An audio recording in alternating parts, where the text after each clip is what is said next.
Eran las 3 de la mañana del 23 de febrero de 2022. Una madre escuchó el portazo de una camioneta alejándose y luego el silencio en su propio sótano. Bajó las escaleras. Solo quería apagar una luz que habían dejado encendida. En la penumbra frente a ella había una cubeta de plástico verde, un objeto cotidiano puesto en un lugar equivocado. Se acercó, miró dentro y en ese segundo su vida se partió en dos.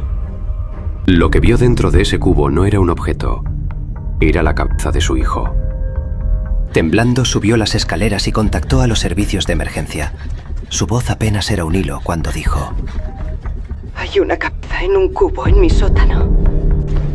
Cuando la policía llegó, no solo confirmaron el horror, encontraron una escena que los oficiales más veteranos describieron como un matadero humano.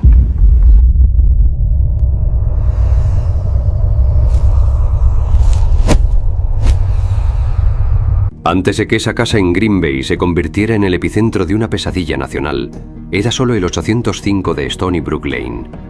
Un hogar donde la rutina de una madre y su hijo de 25 años, Shad Tyrion, transcurría sin sobresaltos. Shad no era un hombre de conflictos. Quienes lo conocían lo describen como un joven creativo, apasionado por el arte y la talla en madera.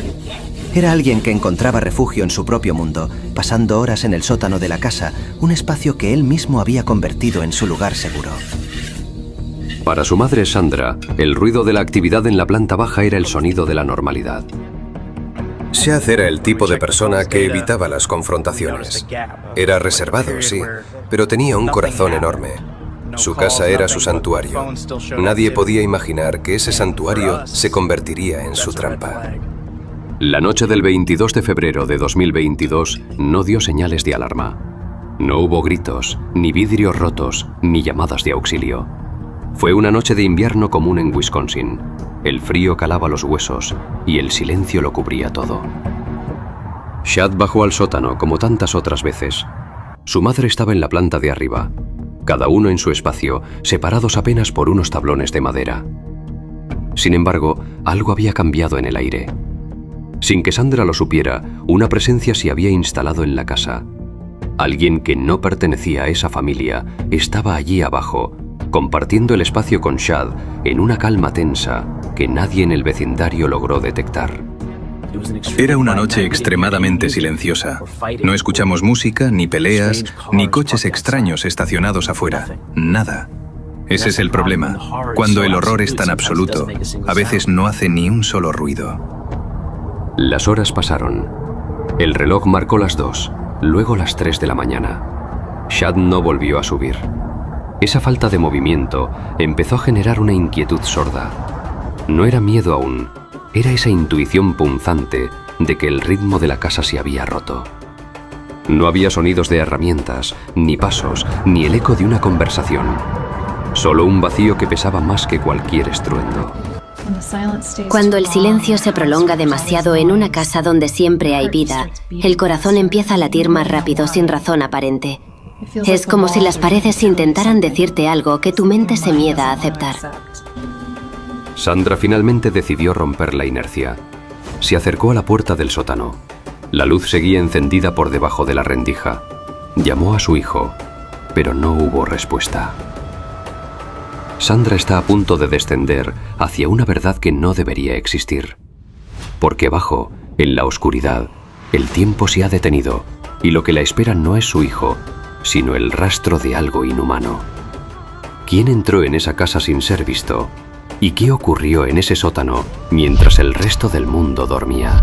En la casa de la calle Stony Brook, el silencio había adquirido un peso físico. No había pasos, ni voces, solo una luz encendida que se filtraba por la rendija de la puerta del sótano. Cada escalón de madera crujía bajo su peso. El aire en el sótano se sentía inusualmente frío. Al llegar al final de la escalera, no encontró a su hijo, ni señales de una pelea. Solo encontró un objeto que no pertenecía a ese lugar. Una cubeta de plástico verde colocada en el centro del espacio. Se acercó. El cuerpo humano tiene una forma de reconocer la tragedia antes que la razón. Al mirar dentro, el mundo se detuvo. Lo que vio no fue una imagen que la mente pueda procesar con lógica. Era la cabeza cercenada de su hijo, Chad. Recibimos la llamada a las 3:23 de la mañana. No era una llamada de pánico histérico, sino de un shock absoluto. La voz de la mujer era un susurro roto. Solo repetía que había encontrado una cabeza en un cubo. Sandra subió las escaleras en un estado de trance. Sus dedos apenas podían marcar el número de emergencia. Cuando los oficiales de la policía de Green Bay llegaron minutos después, se encontraron con una madre que ya no pertenecía a este mundo y una escena que, en palabras de los forenses, parecía sacada de una película de horror extremo. Los agentes bajaron al sótano con las manos en sus armas, sin saber si el agresor seguía allí. Lo que descubrieron fue peor. Además del cubo verde, encontraron restos humanos distribuidos en bolsas de basura y cajas. No era un asesinato pasional rápido, era una escena de desmembramiento metódico. El olor a hierro y productos químicos era penetrante. Aseguramos el perímetro de inmediato. Lo más inquietante es que, a pesar de la brutalidad, la casa arriba se veía perfectamente normal, como si el horror hubiera sido contenido quirúrgicamente en ese sótano. La vivienda fue sellada. Las cintas amarillas de Escena del crimen comenzaron a rodear el jardín. Mientras los paramédicos atendían a Sandra por una crisis nerviosa, los detectives iniciaron la pregunta más urgente. ¿Quién estuvo con Chad esa noche? Nuestra primera tarea fue reconstruir el rastro de la víctima. Sabíamos que Chad no había estado solo. Alguien había salido de esa casa poco antes de la llamada. Alguien que dejó atrás un rastro que nos llevaría directamente a su puerta. El capítulo 2 termina con la casa de los Tyrion convertida en un laboratorio forense bajo la luz de los reflectores. El nombre de Chad Tyrion ya no era solo el de un hijo querido, sino el de una víctima de un acto de crueldad sin precedentes. La llamada a los servicios de emergencia había activado una cacería, y mientras la policía procesaba el sótano, una persona en algún lugar de la ciudad intentaba limpiarse las manchas de las manos, sin saber que el tiempo se le estaba acabando. ¿Quién pudo entrar en esa casa, cometer un acto de tal ferocidad y salir caminando en silencio por la puerta principal? Mientras los peritos forenses procesaban el horror en el sótano de la calle Stony Brook, los detectives de Green Bay no buscaban a un intruso que hubiera forzado una ventana. Buscaban a la última persona que compartió el oxígeno de esa habitación con Chad Tyrion. El nombre surgió de inmediato entre los allegados. Taylor Chavisnes, de 24 años. No era una desconocida, era alguien que había entrado por la puerta principal. Los agentes la localizaron poco después en un complejo de apartamentos cercano. No hubo una persecución a alta velocidad ni un enfrentamiento armado. Lo que encontraron fue mucho más perturbador. Taylor estaba allí, con la ropa aún manchada de un rojo seco y una actitud que desafiaba toda lógica criminal. No había rastro de pánico. En mis años de servicio he visto sospechosos asustados o agresivos, pero ella tenía una mirada vacía, casi aburrida. Era como si estuviéramos interrumpiendo su tarde por un asunto sin importancia. Al inspeccionar su vehículo, una camioneta tipo van, los oficiales encontraron la prueba definitiva de que la pesadilla del sótano no había terminado en la cubeta verde. En el interior había una caja de cartón de una crockpot, olla de cocción lenta. Dentro, envueltas con una frialdad quirúrgica, se encontraban las piernas y otras partes del cuerpo de Chad. Durante el interrogatorio inicial, Taylor no guardó silencio. Habló, pero su relato era un laberinto de impulsos y desconexión. Admitió haber usado una cadena para estrangular a Chad durante un encuentro sexual bajo los efectos de sustancias. Lo que siguió no fue un intento de ocultar el crimen, sino una exploración macabra de la anatomía humana que duró horas. Sus respuestas eran erráticas. En un momento se reía y al siguiente preguntaba con total naturalidad si los detectives se habían divertido encontrando la cabeza. No parecía entender que estábamos hablando de un ser humano, de un amigo. La evidencia física en la casa, cuchillos de cocina y una sierra para pan, confirmaba que Taylor no había actuado en un arrebato de locura momentánea. Se tomó su tiempo. Hubo una planificación interna, un proceso metódico que sugería que ella disfrutaba de la situación de control absoluto sobre el cuerpo de Chad. El comportamiento postcrimen es lo que más nos heló la sangre. Taylor no huyó de la escena por miedo a ser atrapada. Se fue porque ya había terminado su trabajo.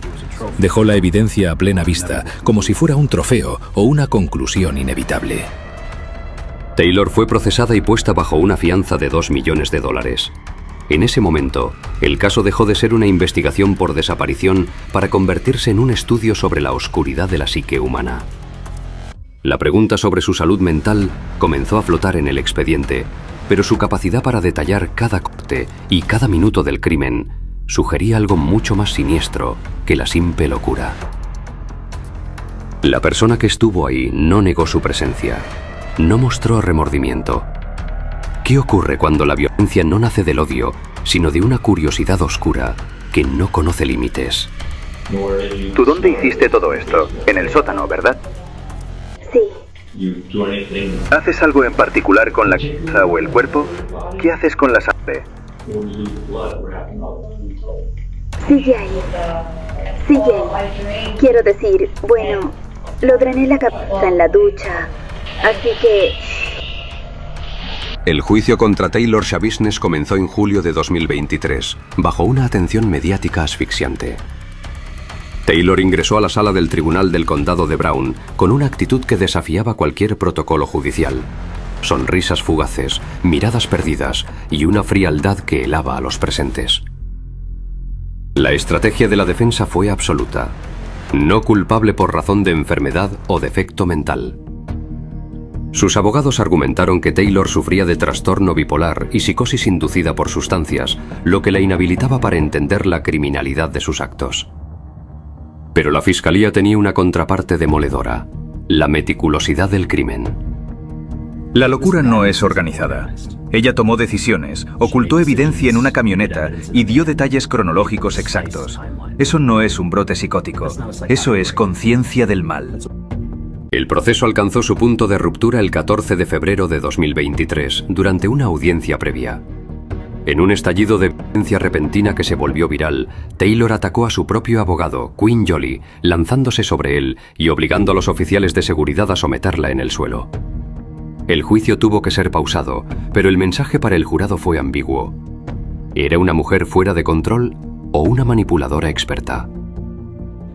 El ataque en la corte fue un arma de doble filo. Para la defensa probaba su inestabilidad. Para el jurado, probaba que Taylor era una depredadora capaz de ejercer violencia física deliberada cuando no obtenía lo que quería. Tras menos de una hora de deliberación, el jurado dictó su veredicto. Culpable de homicidio intencional en primer grado, mutilación de un cadáver y agresión sexual de tercer grado. El tribunal rechazó unánimemente la teoría de la locura. Taylor sabía perfectamente lo que estaba haciendo. En septiembre de 2023, el juez Thomas Walsh pronunció las palabras finales: cadena perpetua sin posibilidad de libertad condicional. Este caso es un insulto a la dignidad humana. No hay lugar en la sociedad civilizada para alguien que trata la vida y el cuerpo de otro ser humano con tal grado de desprecio. Incluso tras las rejas en la institución correccional de Taichida, el rastro de violencia no se detuvo. En diciembre de 2025, Taylor recibió una nueva condena de 90 días por atacar a un sargento y a una enfermera dentro de la prisión. Finalmente, en junio de 2025, ella misma retiró su apelación a través de una carta manuscrita, aceptando que su vida terminaría entre 4 paredes. La justicia no devuelve la vida de Shad, pero pone un muro entre el monstruo y el resto del mundo. Ahora el silencio en el sótano puede ser finalmente de paz. El proceso legal terminó, pero el caso Schabusiness permanece como un estudio oscuro sobre los límites de la responsabilidad penal. El sistema determinó que Taylor era consciente, y eso deja una pregunta final, la más aterradora de todas. ¿Qué ocurre cuando la mente humana decide, con plena conciencia y voluntad, caminar voluntariamente hacia la oscuridad absoluta?